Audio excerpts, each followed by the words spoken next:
For me, some of my depression was that I really try to please people all the time.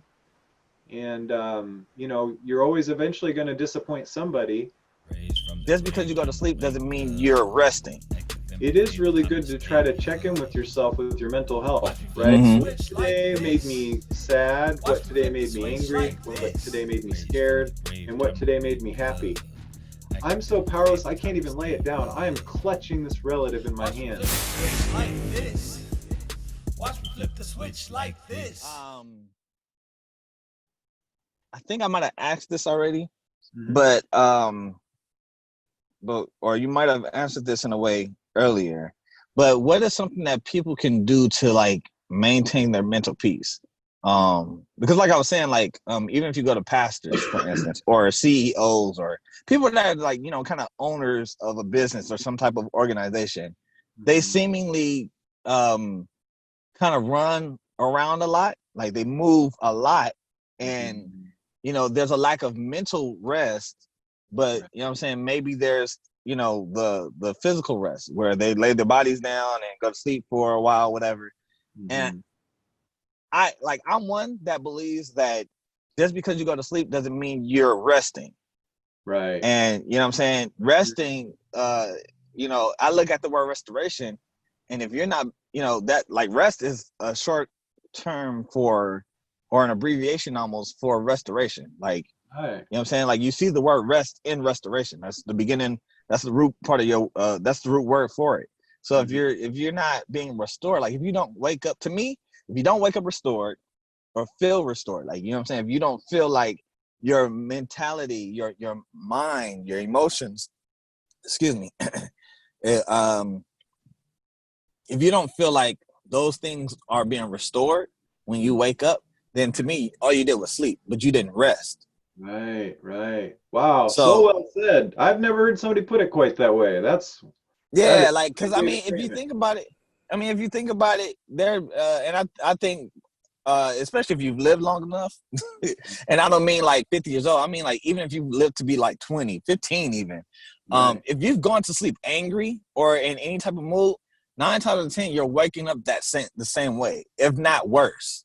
Like I Right. literally remember there was a time when I went to sleep mad. I don't remember what it was, but I remember just waking. I went to sleep mad, like mad, and it felt like when I woke up, I was more mad when I woke up than when I went to sleep.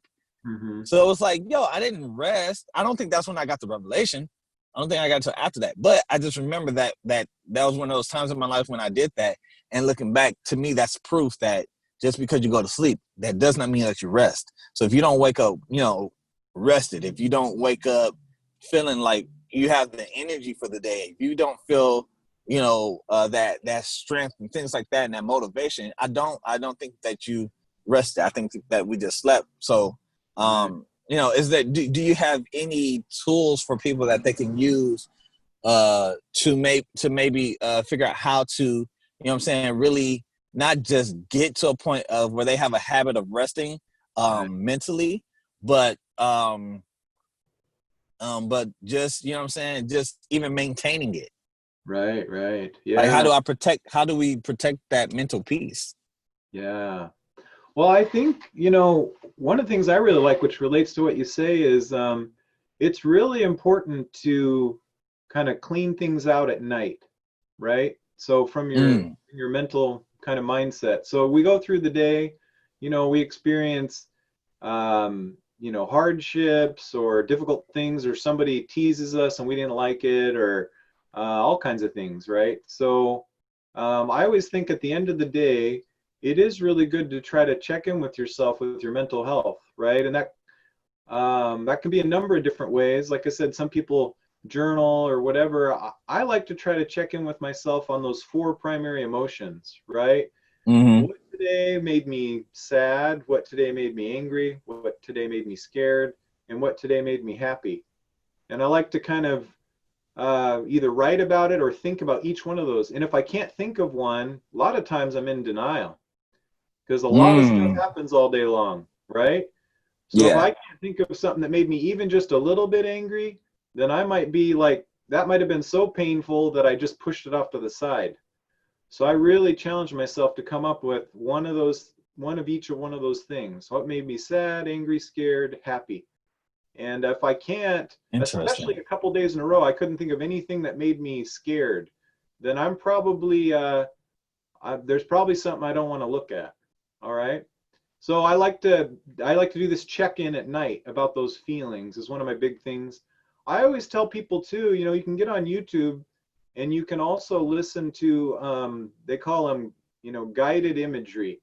So it's like you lay down and you listen to something and it'll have you picture like a calm place or like a place you'd like to visit or something. And it just gets you to kind of stop thinking about all your worries and like kind of rest a little bit more, put your mindset Yeah. on something better. So those are a couple things that I kind of have people do at night to kind of clear things out. And so yeah, that's a big thing. Yeah. Oh, there we go. Nice. I didn't. It's interesting because I never thought about doing it that way. I've definitely thought about trying to like do things like pray or just kind of focus on things that I guess maybe things that I feel kind of motivated to do. Right. Like maybe like something like focus on the podcast for the next day. Yeah. Yeah. Just or even maybe like an affirmation at night. Good. Just different things like that. But to focus on those four specific emotions.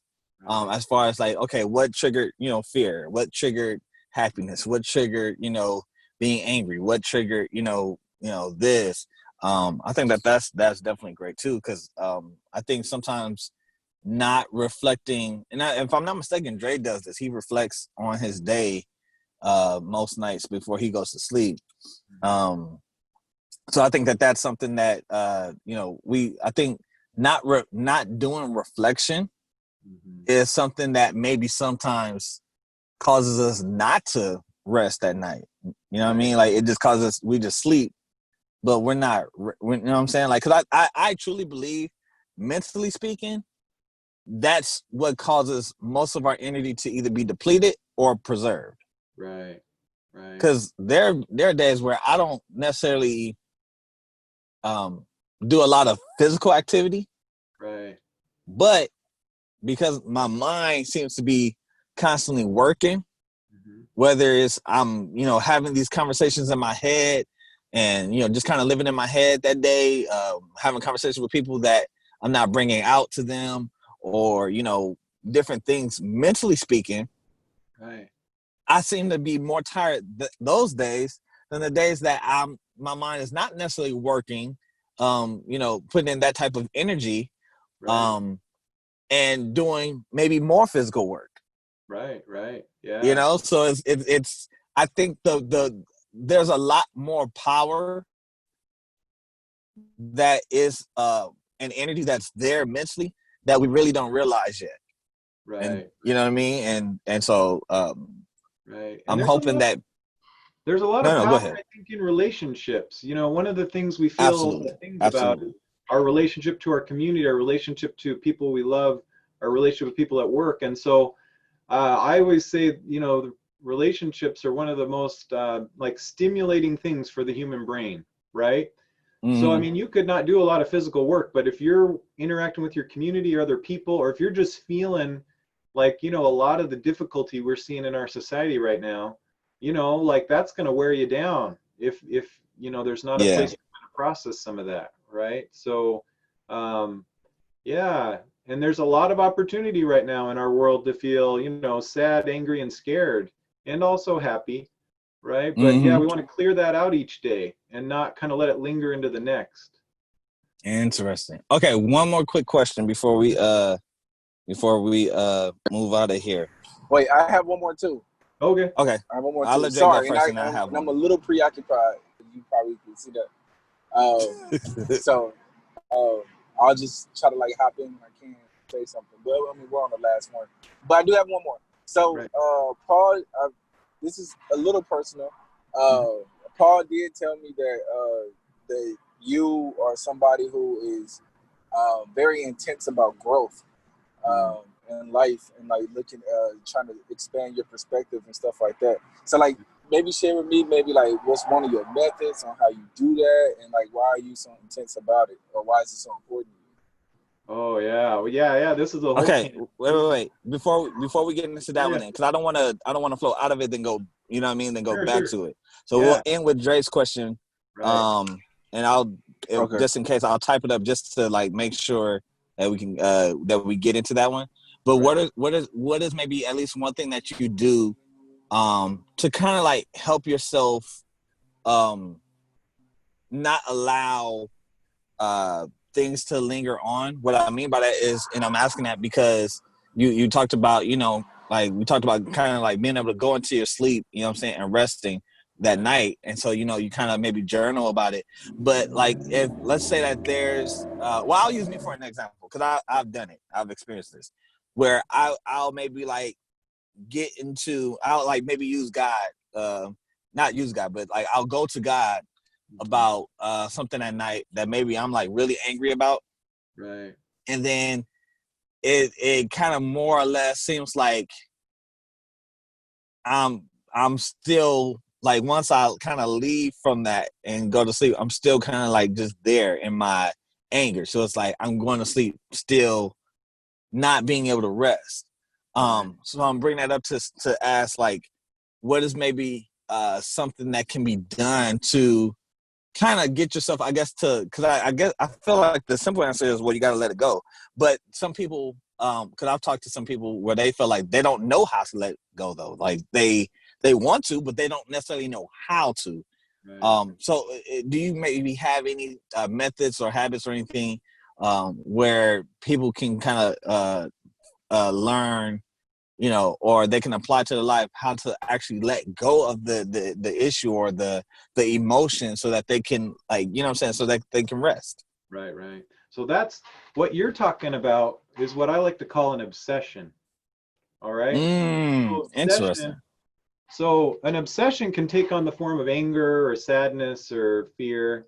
Um, but it's in your mind and it's kind of stuck and it won't move, right? It won't Mm-hmm. move.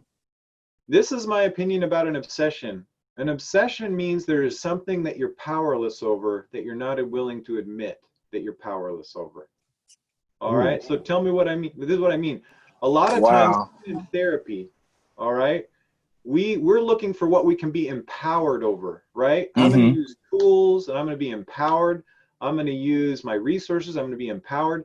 If you trip over something and you cannot get it out of your head at night, it means you've tripped over something that you have no power over. Now, a lot of people don't like to think that way, especially in our culture, right? What am I powerless over?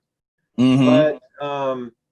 But you know, that's our reality with God. We were powerless over sin, and Jesus came and saved us from it, right? We were Yeah. powerless over sin. There was no way we could earn it. There's no way we could cast it out. We were powerless. Now, there's a lot of things in our faith where we're empowered, and that's good. But when we get into an obsession, it means there's something about what we're feeling we feel powerless over, right? So one thing is we can say, okay, God, what am I powerless over, right? Sheesh. Or we can write down, and I like to write, what do I have power over in one column and what am I powerless over in another? Now, a lot of people don't like it when I talk about powerless because they think I'm saying helpless. I'm not saying helpless. Powerless just means like, hey, I can scream at the moon as loud as I want and I'm not going to get it to move. I'm powerless Mm. over the moon, right? And we're going to run into things like that in life sometimes. And the key is, what is it that I'm powerless over? Now, we don't always know. If we get to the bottom of it with God, what am I powerless over? Then sometimes the obsession's relieved. Sometimes we just pray the prayer, God, I'm powerless over this thing. Help me. There is nothing I can do in my own human power to get rid of this. Help me with this thing I'm powerless over. Give me an opportunity to see what you want to do with this thing because I'm powerless, right? So Mm-hmm. many things in life we're empowered through Jesus Christ. But there are some things we're powerless over, and that's okay. That just means we're human and God is God, right? But Wow. really got to get into God, what am I powerless over? And it's always the things we don't want to look at, right? So like One of the things that I was powerless over for a long time is one of my relatives had a really severe addiction, really severe. And I'm a psychologist, you know, so that's embarrassing. I have a relative that I cannot help. They are addicted to drugs so bad. They're out on the street. They won't let you help them. And, you know, my mind would get filled with all these other things at night. Oh, this happened and that happened. I'd obsess about them. But what was under that was my relative. I was powerless to help him, and it was killing me. And I couldn't admit it. I could not admit I was powerless over helping him. I had tried everything I could think of to help him, everything. And I couldn't. And so I could not get this. I would obsess about everything else under the sun except for this relative. And it wasn't until each night I would pray, God, wrap this relative up in a blanket, God. They are yours. If they live or die, they are yours. And I just have to lay it down. I'd have to lay it down. And it was hard.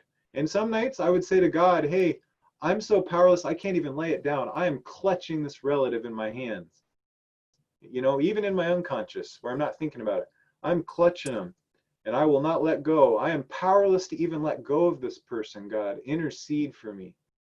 I cannot even get my fingers to let go of them. Mm-hmm. Help me, God. I am powerless over this obsession. Please help me.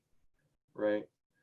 So there's a difference between kind of processing things at night that are left over and an obsession. Obsession is about powerlessness. And we have a God that's all powerful. That was deep. Yeah. No, that makes a whole lot of sense, man. Now you got me thinking about like things that I've been obsessed about in the past. Yeah. Well, I don't know if he wants to. Since you want to reiterate your question, so he can. Yeah. I don't want to ask it, and it's not the right way to ask it or whatever. Like I want to make sure he answer it, you know, the way that it needs to be answered. Right. So yeah, I was just saying that you know, what is like some of your methods on making sure you grow mentally, and why is it so important to you? Like, why is growth so important to you? And remember, I'm only knowing just because a little bit that Paul told me that you guys are pretty intense on it. Right. So kind of tell me what your standpoint is on that. Yeah. So I don't know. I mean, I guess maybe that's the gift God gave me just from a real young age. Mm-hmm. I had, when I was 5 years old, I was running out of church, and I had this vision that that there were all these kids that God wanted me to be useful to, right? It was like running out of, you know, when you're, I don't know, at my church when I was little, you'd try to run out of church as quick as you could because you want to get to the first donut. You know what I mean? Right. Like, I want the maple But bar, that's first right? snack. Yeah, you want to get the snack, the cake. I was going to get that maple bar. So I'm running, man. I'm beating everybody. And all of a sudden, I just get stopped in my tracks. And I have this vision. And it's a vision of all these kids. And that somehow I'm going to be useful to them. And it was just as quick as that. And I've never been able to let it go. Right? Wow. Never. Now, it had different meanings. And there were times, you know, maybe my faith was less. But I could never shake that vision. So that maybe that's one thing. Maybe that's part of the gift that God gave me, is this kind of tenacious desire for growth, or to understand how people grow. And then how That's do I? amazing. I guess I do try to find people that will challenge me some. I do know that one of the biggest places I can grow is in my family. So when I trip over things in my family, then I really start thinking about, what do I need to grow in, right? Because your family will push your buttons. Mm-hmm. They'll push your buttons, and they know how to do it, even if they don't mean to. And then what are some of the exercises? Well, I like to do, you know, I like to have a lot of silence, you know, to see what's running through my mind and what God might tell me.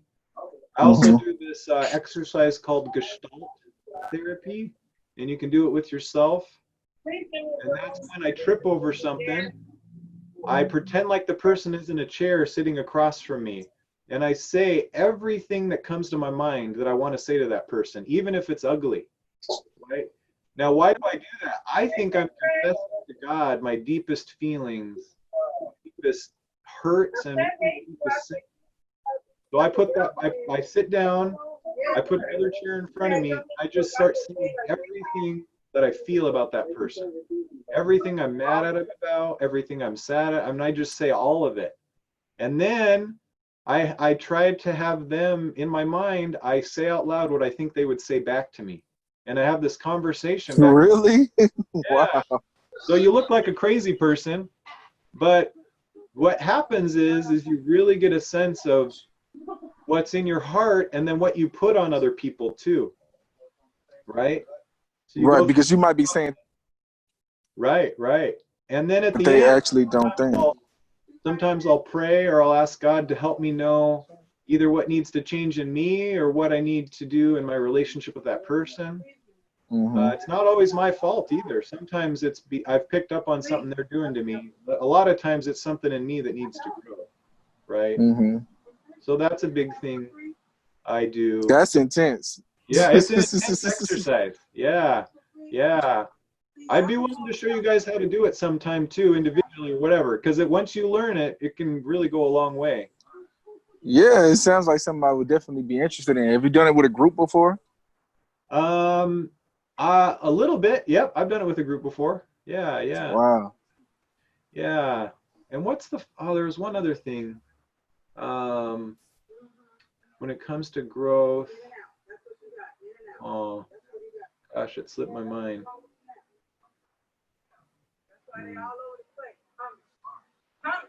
Yeah, I don't know. Maybe it would come to me. I guess.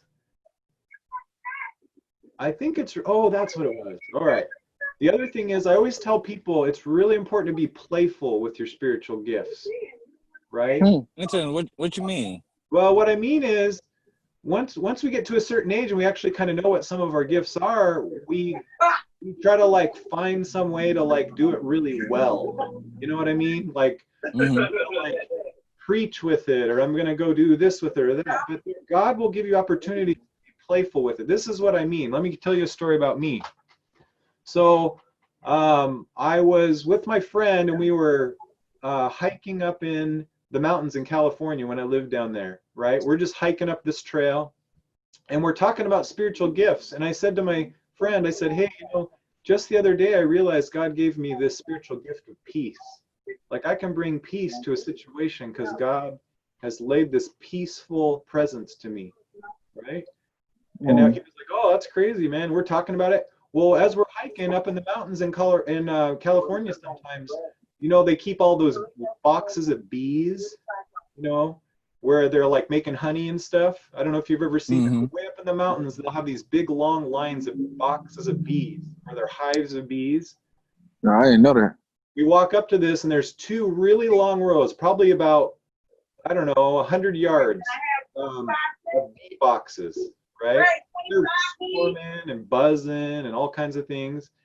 And in that moment, I was filled with the Spirit. And I said to my friend, I think that I am so calm that I can walk down those bee boxes and I will not be stung. Right? Dang. So, but this is me being playful with my gift. It just came to me. I felt like a kid. Like I had this superpower and I was going to try it out. Right? And so I just said to my friend, I'm going to do it. So I jump over this fence and I walk down 100 yards where there's bee boxes within 3 feet on either side. And the bees are swarming all around me, buzzing and swarming. And I walk all the way down really slowly, 100 yards, walk all the way back. I jump over the fence and I say, dude, that was God. And you know what my friend said? Man, what? He goes, oh, I don't know, man. Watch this. And he jumps over the fence. Before his feet hit not before his feet hit the ground, before he takes about 3 steps towards the bee boxes, he starts getting stung.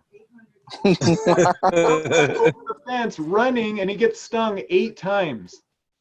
Right? Wow. Right? And now, you walk through slowly. Yeah. Well, what I tell you is, I think it was the gift. It was being playful. Even my friend was being playful. He was like, oh, that's not a gift. Watch this. I can do it too. He didn't have the gift, right? Now he has a lot of other gifts. He's a very talented man in the Lord, right? But what I'm saying is sometimes we want to make a big, huge impact, and that's good. But sometimes the opportunity is something small, and we got to be like a kid with our gifts. God, show me how to play with this. You know, give me a little opportunity to see how much your power can work in my life. And sometimes it's the B boxes. Now, so many times the enemy will say like, well, you need to do something big and you haven't done something big, so your gifts are worthless, or so you're not being faithful, and blah, blah, blah. The enemy gets in your head, makes you feel like you're not doing what you should, or that you haven't used your gifts well. Our God speaks in that still small voice, right? So those little opportunities where God's going to build your courage, right? All the little ones will add up to doing these big things for God, right? And then all of a sudden, you'll just get a big opportunity, but you got to be faithful with all the small ones, right? When you come across those bees and you feel that little kid inside of you say, I bet I can walk through those bees, you know, you just do it, right? Walking through bees, man. I'm gonna remember that. I'm gonna remember that one. Here's the big thing. Now, what impact did me walking down those bee boxes have in the kingdom of God with another person? I can't think of one. I think that since that time, God has used that gift to help others and to expand his kingdom. But in the beginning, God just wants to show me how my gifts work so I can have fun with them, so I can be I mean, you're blessing me with the story. Right. So even the story in and of itself, you know what I mean? Like it's just the story right now. Yeah, but in the moment, it's just God saying, play with it. Be a kid. I'm giving you this beautiful tool. Even if you make a mistake, I want you to try something with it, right? So that's one thing with growth. I try to grow in all the little ways each day. There's always an opportunity each day to grow. Each day, look for something to be playful with. And then God will give me. That was awesome. Yeah. Nice.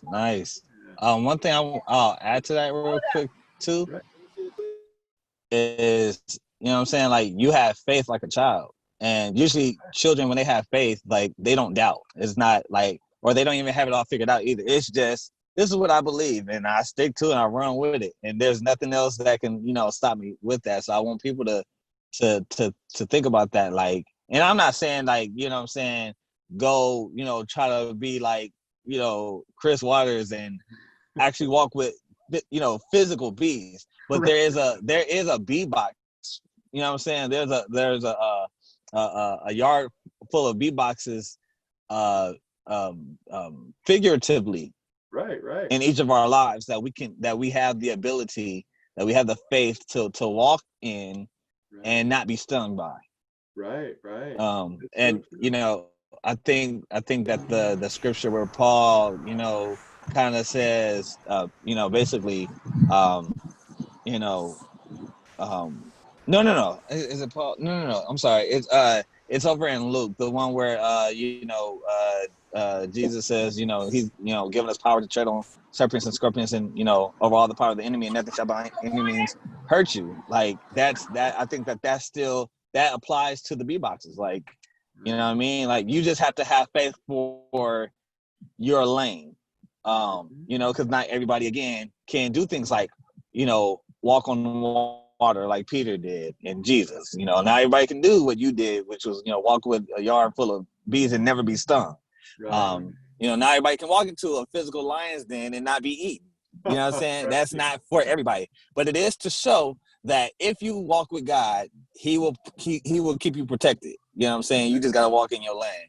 So have that faith like a child, not doubting. You know what I'm saying? If you're God's child, you just, okay, God got me. If this is what I'm supposed to do, this is part of God's will.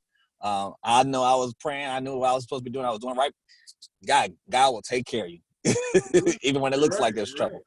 So, yeah. I mean, Jesus did say you got to have faith like a child in order to enter into the kingdom of God. So I think that absolutely, that curiosity, that playfulness, and that freedom is, you know, part of our lifestyle, part of the access to the kingdom. Yeah, and the only So other thing I'd say, you know, Dre, I watched one of your things, one of your messages on, I get it through Facebook, so I don't know where else you're putting it, but one of the things you said is, you know, you got to have that faith that God is going to have justice, right? right. And Yeah. this is what I would say off of what you said. What your message has really been blessing me. The other thing I'd say is I Praise think God, there's a man. lot of injustice right now, and God's going to pour out his spiritual gifts in a powerful and new way. Yeah. Yeah. Yeah. The way we're going to find it is through faith like a child. We all want it to be, you know, that like, I don't know, that I'm going to have this big platform, you know, and I'm going to be the one everybody listens to. Everybody's grabbing for the platform and who can be listened to. But I think God's going to pour out some spiritual gifts, and then justice will roll out of those, and righteous platforms will roll out of those. I think he's getting ready to pour out these spiritual gifts, and what we have to do is, instead of I grabbing agree. them and try to overpower everybody, we got to be playful with them until we can see what God's going to pour out through us. I agree. Absolutely. I'm with that. I'm definitely with that. Thanks for watching my messages, man. I didn't know you were. I knew you watched one of them because you commented, but praise God, man. Yeah. So listen, Yeah, man, you really helped me again, on the way to work, Dre. On the way to work, I'll listen every once in a while. I'll listen to one when I am able to, and they've been really encouraging. You got a gift, my brother. You got a gift. Thank you, man. Thank you. so listen, thank you again, man, so much for coming on, man. Like this, I'll definitely say for me personally, this has really helped me out. Like I to the can't wait to point, go back and listen to this episode. yeah, like I definitely got to go back and listen to this again, because there was some Yeah. stuff that you said I know that I need to hear again, even though I Yeah, me remember too. it, but I need to, like, because there's some things for me that I didn't necessarily realize about myself till you started talking about it, and I was like, oh shoot, like okay, that's me. All right, I see that. I'm with it. I can rock with that. So you know what I mean. But I really believe though too, like whatever has been blessing us, you know, me and Dre through these podcasts, is definitely blessing other people for sure. Because there are some things I don't believe that he and I could have brought out if it wasn't for God leading us in this direction. So it's definitely some people that's gonna hear this, listen to it. They'll probably rewind it 10 times, maybe. I don't know, but you know what I mean. Like, what I will say, and I will encourage everybody to do, and I know I kind of do this, even sometimes playfully, you know, on each episode. But seriously, for this one in particular, especially when we've seen things like Kanye and Will, and it's kind of come up even in, I don't say it's a meme, but it's kind of a message that's been kind of circulating. I know this has been circulating, at least Instagram. I think I've seen it on Facebook too. Is mental health is very serious. Right. And those two specifically, with this particular message that's been circulating social media, is we see how serious the world actually takes and looks at mental health for men, which is not serious at all. Right. Because they've taken Will Smith on the red table with Jada, and you know, making him crying. And it's like, yo, like this is not the time to do that, because this dude is really going through it right now. Then you take somebody like Kanye, and you know what I'm saying, something very personal he put out there, whatever, and you know what I'm saying, and that's something that him and his wife have to deal with. But it's not right or fair from a mental health perspective to be, you know, making fun of that. Like, it's not, I don't think that that's cool. It's not funny.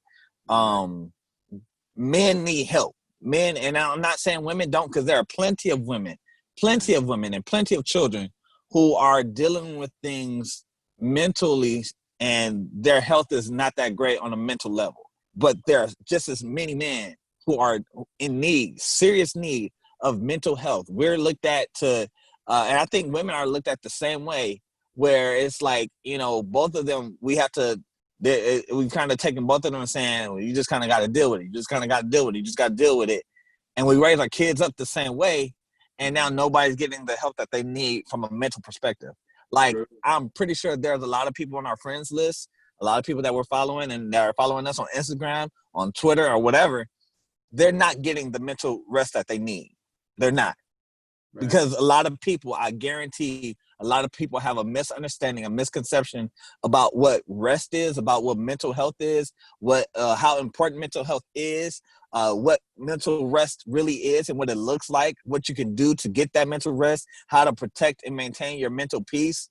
Like it's not there. And so I really believe from this episode that people will be able to finally start getting the mental peace, the mental rest that they need, and even the tools that they need to even help deal with trauma and depression and whatever anxiety and whatever else that they're dealing with mentally. Because your mental is also your emotions part of your mental health.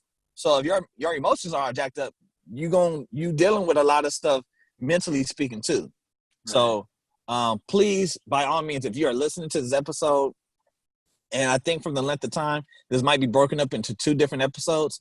But if you are listening to this, please share this, because especially if you know someone who does not have that great of a mental health, or somebody's dealing with depression or anxiety or anything else of the sort, please share this. Not for the sake of blowing our platform up or getting numbers or anything like that, because people need help. That's what this is about right now. This episode was never about numbers or anything like that. This was just about getting people help that they need, because at the end of the day, what this podcast is always about, and the primary goal is about freedom.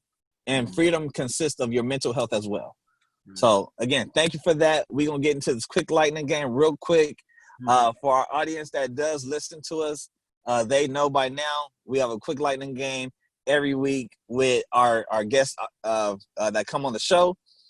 Again, just a reminder for anybody that has come back and maybe they forgot the rules, which is really only 2 rules. You just got to pick this or that, and there's no explanation for it. And if you're new to this, now you know. All right, Okay. Chris, you ready for this, man? Yeah. For those that don't know, he chose food, drinks, and games. All right, and it's 15 this or that's. Okay. All right, let's do this. Mexican or Italian? Ooh. Interesting. Orange juice or apple juice? Orange juice. Xbox or PlayStation? Xbox. Wine or beer? Wine. Lay's chips or Ruffles? Ruffles. Call of Duty or NBA 2K? NBA You 2K. might not be. Well, I don't know. You might. Oh, shoot. He said 2K. All Yeah. right. Sprite or fruit punch?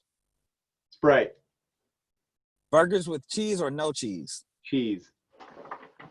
Crash Bandicoot or Donkey Kong? Donkey Kong. Nice. Let's go with hot wings or barbecue wings? Hot wings. Ooh. Water or Gatorade? Water. Rice or chow mein? Rice. Mortal Kombat or Street Fighter? Oh. Street Fighter.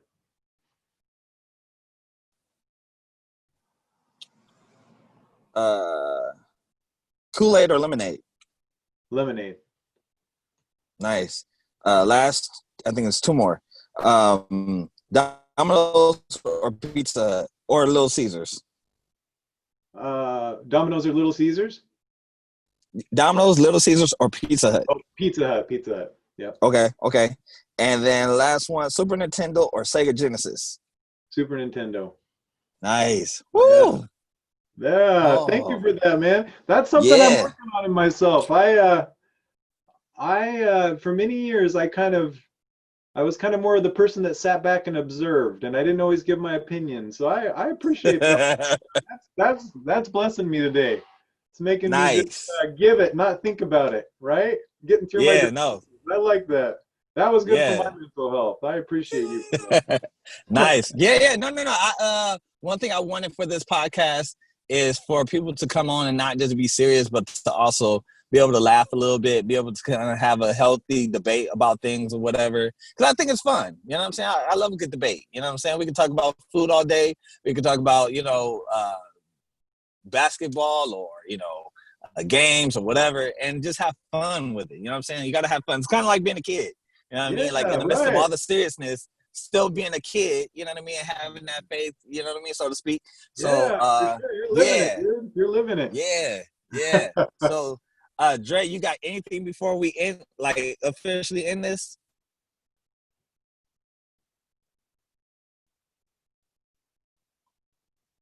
I'm guessing not, since he. Oh, Just a we second. got. Yeah. So sorry, I told you guys I'm kind of preoccupied, but no. And one more thing. The only thing I have to say before this is over. Great episode. You know what I mean?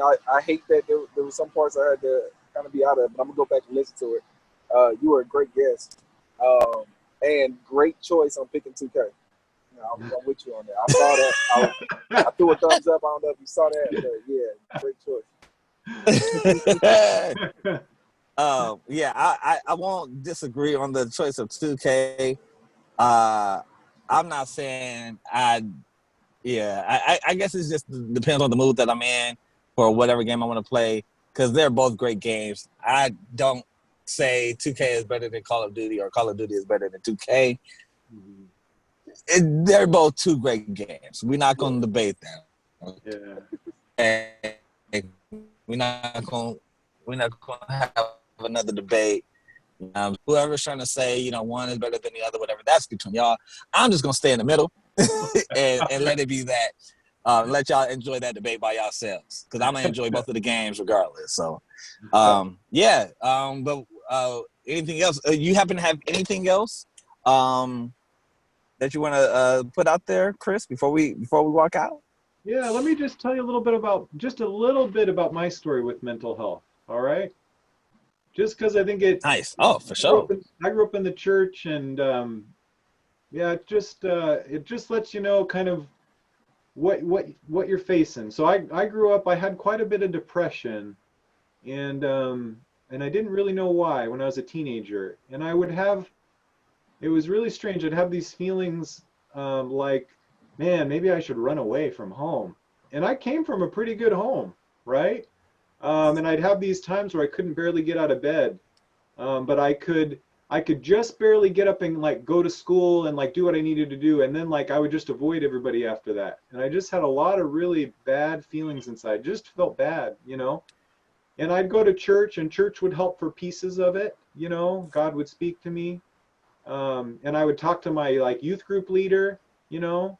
But there was always a piece that just lingered, right? So when I was older, like once I was grown up, you know, I went and did some counseling, and I learned that for me, some of my depression was that I really try to please people all the time, and you know, you're always eventually going to disappoint somebody, and then for me, I'd get depressed, right?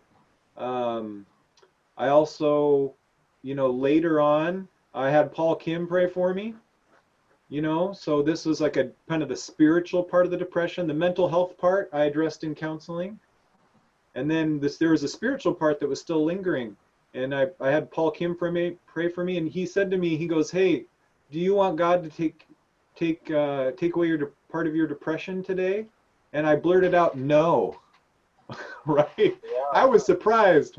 Why would you blurt out no? And then I left, right? And I had to go home and pray, God, why did I do that? And you know what God said to me? He said, you know, you're afraid to not have it. You're so used to it now. And sometimes I'd get depressed, and I would make me draw closer to God because I didn't have anywhere else to go. So I thought if I lost my depression, then I wouldn't draw close to God, because you kind of would lose your reason to pray and all that. Right? Maybe I wouldn't need God anymore. I was scared. Like, what if I wasn't depressed? And God said, I'll be with you. You know, I'm going to make something new in you. I was afraid. Like, if I don't have this thing that's always been with me, who am I? What will I even be with God? You know? And so I went back, and Paul prayed for me, and it relieved, you know, some of my depression. And I'm going to tear up, man, because that was a big day, you know? Wow. And so that was a piece of it, you know? And then the other thing that I do is I do a lot of support groups. Like, I go to them myself, right? Like, there's one I go to that has to do with if you grew up with, if in your family there's a lot of drugs or alcohol, right? And so for me, my parents didn't do drugs or alcohol, but we had a lot of family members who did, and we had other generations of people who did, and it made our family structure a little bit sick. Now, I had a good family and my parents did really good stuff, but we just had this stuff in the background from all the drugs and alcohol. You know, you feel like bad things are going to happen all the time, and you don't really talk about feelings because it's not safe to talk about feelings, because if you started talking about them, you'd talk about, oh, you know, they're doing drugs, I'm afraid they're going to die. So you stop talking about your feelings, right? So there were a lot of ways I was twisted up that way. And because I got sick in a family, I believe the only way I can get better on that area of my life is to get better in a family. So I go to a support group and I talk about these things and I learn about how I was affected by the drugs and alcohol in my family. Right? So the reason I'm saying all this is that we're human and we have a lot of different ways we get hurt. Some of it's mental health, and you know, we do some counseling and some reading and other things. Some of it's spiritual stuff, and we get some prayer and we seek mentorship. And sometimes it's group stuff that we got into it in a family, and sometimes it takes a group, like a group at church or a support group or something, to get out of the destruction that happened in the family, right? So that's my big thing to answer to you, Dre, is what have I done? I just tried to be open to whatever God would use to heal me. And I have a lot of healing to do, right? I mean, there's a lot of illness kind of in me, you know? But I just try to be open to that God can use all kinds of things. The fact that you can admit that as a psychologist, I think is just huge. You know what I mean? Like, not building a facade that I have it all together and that's why I'm able to do this, you know? Right. Yeah. So even now I go to like at least 1 or 2 support groups a week, right? That's what I need to stay sane. And in the future, I may go back and do my own mental health therapy if I run into something new. You know, it's a lifelong of both building on our strengths and empowerment that God gives us, and then acknowledging our weaknesses and healing and letting God work on those throughout our whole life. Yeah, no, definitely. No, I'm glad you shared that, because to be honest, I didn't even think, you know what I mean, like psychologists or, you know, therapists or any of them, you know, anybody in that field, maybe at one with it, you know what I'm saying, themselves in any way. You know, and I guess you don't really think that a doctor necessarily was at one point in need of a doctor. You know what I mean? You just kind of think, oh, they're a doctor, but you don't see them as someone who maybe at one point needed, you know, the same treatments or whatever that you're in need of. You just kind of look at it and say, oh, okay, I'm gonna go to this doctor. Right. So I'm glad that you shared that, because another thing too is that I think people look at people who are in positions of empowerment. What I mean by that is people who have the ability to empower people in whatever capacity, and they just see them as what they can kind of do for them. But I think that takes away, it adds a mystique to it that's not actually there. It just happens to be like that in the person's mind, and we don't see a therapist, a psychologist, a psychotherapist, a pastor, you know, a mentor, a coach, a life coach, or, you know, anybody, again, in a position of empowerment, and see them as a person. It's just, you know, almost like, I think I'll take, for instance, even what Dre was saying before we started the episode. You know what I mean? He brought up, you know, Matthew and all the different people who wrote the different letters or books, or, you know, however you kind of want to look at it, as people. They just kind of, you know, we add this mystique to them that maybe they weren't necessarily real, or maybe they're more than human. And so we don't look at them as just, hey, these are just authors that God used to help write a story for us to, you know, or a history for us to look at and to help us through. But they're you know, they're just as real as people today. Right. You know, they're people. They're real people. They're, you know, they're just not here with us anymore. And we, you know, I know we didn't see them, but it's just as real as, you know, maybe somebody's great grandfather that you know, that you never met. You know what I mean? So, Yeah. so again, thank you so much for sharing your story, because I think that now even more so, people are able to really get some help from, you know what I'm saying, for themselves, because now they can look and say, oh, it's not just me. Like, I'm not alone anymore. Because even if you maybe look at other people, when you have somebody, again, in a position of empowerment that says, hey, I'm dealing too. Even right now, I'm doing this for my mental peace, my health. That adds a support system for them. Even if it's from afar, it adds support in a different way that is definitely needed. Mm-hmm. Right. So right. thank you so much for sharing your story. Yeah, for sure. And so with that said, we're gonna get up out of here. Again, for everyone that is listening, please share. Not for us to gain followers or anything like that, but so that people that we know and don't know can get the help that they need. This is the Flip Podcast. This is not just our podcast. This is y'all podcast. And with that said, myself, DeAndre Official, and Chris Waters, we up out of here. Love everybody. Y'all enjoy y'all day, y'all weekend. Active in my faith, time to stay up. My name Ray Flip. Watch me flip the switch like this. Watch me flip the switch like this. I flipped the switch ever since I put the emphasis on the infinite. Took my pain, flipped that into bliss. Now my life's so vigorous, no more impotence. And yeah, the victory's in him, so it's imminent. Possibilities infinite, they like where he went. Cause all things have become new, and it's evident. Now his presence in my life is so prevalent. Went from filthy rags to now I'm fresher than a peppermint. His word light up every